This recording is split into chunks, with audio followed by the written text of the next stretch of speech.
Somalia, located on the Horn of Africa, boasts the longest coastline on the continent, stretching over 3,000 kilometers. This strategic position along the Indian Ocean has historically made it a significant trading hub. However, in the 21st century, the waters off the Somali coast have become synonymous with a different, more threatening kind of activity: piracy. For many years now, the international community has grappled with the menace of Somali pirates. These pirates, often operating in small skiffs, armed with assault rifles and RPGs, have targeted commercial vessels, tankers, and even private yachts. The consequences of their actions reverberate far beyond the African coast, posing serious challenges to global trade. The Gulf of Aden, which lies between Yemen and Somalia, is one of the busiest shipping lanes in the world. A significant proportion of the world's maritime trade, especially oil, passes through this narrow strait. This high traffic, coupled with the region's geopolitical instability, makes it a prime hunting ground for pirates. But what drives piracy in Somalia? To understand this, one must delve into the nation's turbulent history. Somalia has suffered from prolonged civil unrest since the early 1990s, leading to a breakdown of law and order. With limited opportunities on land, many Somalis turned to the sea for sustenance. Initially, this was in the form of fishing, but with the intrusion of foreign fishing vessels depleting local fish stocks, some saw piracy as a more lucrative venture. Piracy, in its early days, was seen by some Somalis as a form of maritime militia.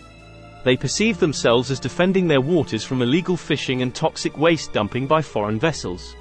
Over time, however, as ransoms skyrocketed into millions of dollars, piracy evolved from a form of coastal defense to an organized criminal enterprise.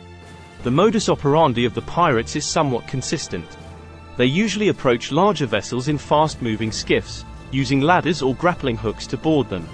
Once on board, the crew is taken hostage, and negotiations for ransoms begin. These ransoms can range from hundreds of thousands to several $1 million, making piracy a highly profitable venture for those involved. The economic impact of piracy on global trade is enormous. Insurance premiums for vessels passing through the Gulf of Aden have surged, and many shipping companies have been forced to deploy private security contractors on board. These additional costs are often passed down to consumers. Furthermore, many shipping companies now prefer to reroute their vessels around the Cape of Good Hope, despite this being a longer and more fuel-intensive journey. This has led to increased shipping times and further elevated costs. Beyond the economic repercussions, piracy has had a significant human cost. Sailors often find themselves held in captivity for months, sometimes years, in harsh conditions. Their families are left in limbo, uncertain about the fate of their loved ones. International responses to Somali piracy have been varied.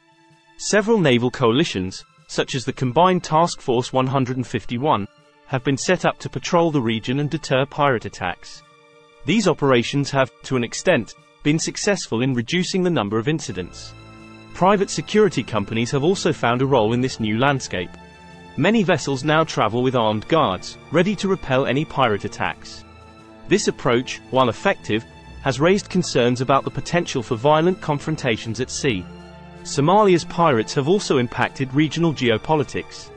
Neighboring countries like Kenya, Seychelles, and Tanzania have all had to ramp up their maritime security efforts to safeguard their waters.